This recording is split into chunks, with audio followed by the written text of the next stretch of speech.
Pour ne rien manquer, abonnez-vous maintenant. Il est 8h moins le quart sur Sud Radio en ce mardi 11 avril.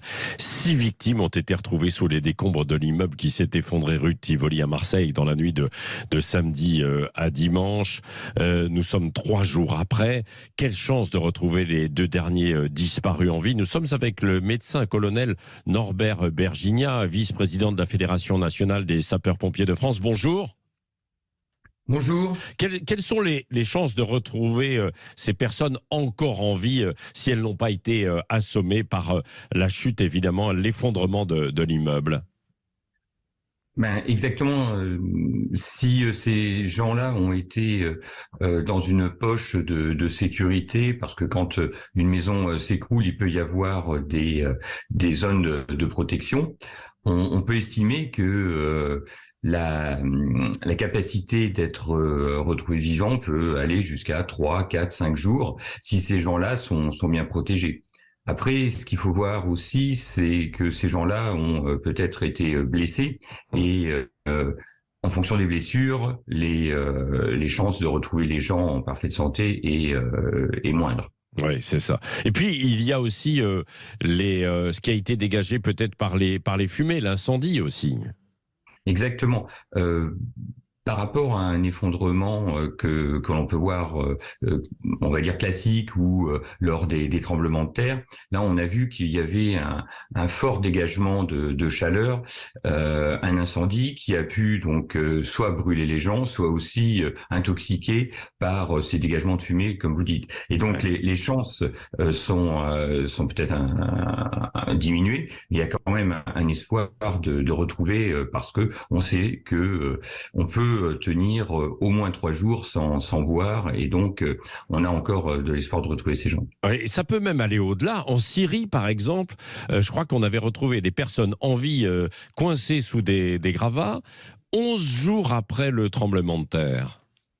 Oui, en Syrie, comme dans d'autres tremblements de terre, des gens ont été dans des poches de sécurité. Ils ont peut-être pu trouver de l'eau parce que on dit en gros que on peut rester 3 minutes sans respirer, 3 jours sans eau et 3 semaines sans nourriture. Maintenant, c'est des moyennes. On sait qu'il y a des gens qui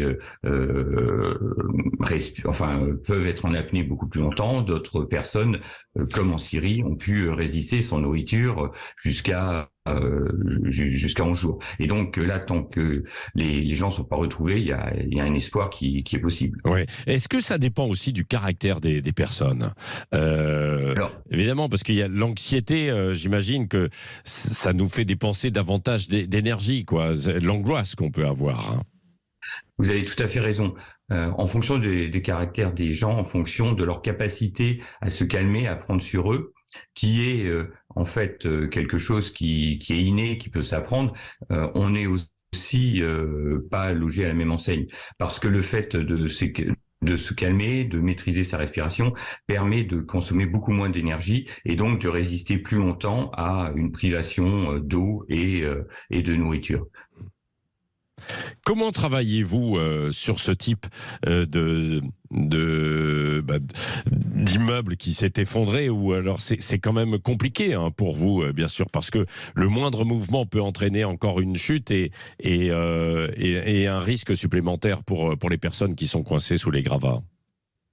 Alors les équipes s'entraînent et sont spécialisées pour, comme vous dites, éviter de rajouter de l'accident à l'accident. Et c'est pour ça que les précautions, on a bien vu ces jours-ci, les équipes des marins-pompiers et les USAR du SDIS 13 qui ont travaillé de façon précautionneuse pour permettre, s'il y avait une victime vivante, de pas la engendrer d'autres blessures. Ouais. C'est pour ça que c'est un travail qui est difficile, qui est spécialisé, et donc c'est pour ça que les équipes s'entraînent de façon régulière pour que, hélas, elles soient le plus efficaces possible quand arrive un malheur de ce type-là. Oui, de ce type. Merci, médecin colonel Norbert Bergigna, donc vice-président de la Fédération nationale des sapeurs-pompiers. C'est l'occasion aussi de leur rendre un coup de chapeau, eux qui sont mobilisés mobilisés sur évidemment c'est l'ensemble de ces incendies. Je parlais tout à l'heure de la Teste de Bûche aussi en Gironde, bien sûr, où l'année dernière il y avait une grande mobilisation, et il y a encore une préparation cette année à d'éventuels feux de forêt. Et puis cet immeuble effondré aussi à Marseille. Merci d'avoir été avec nous ce matin en direct sur Sud Radio.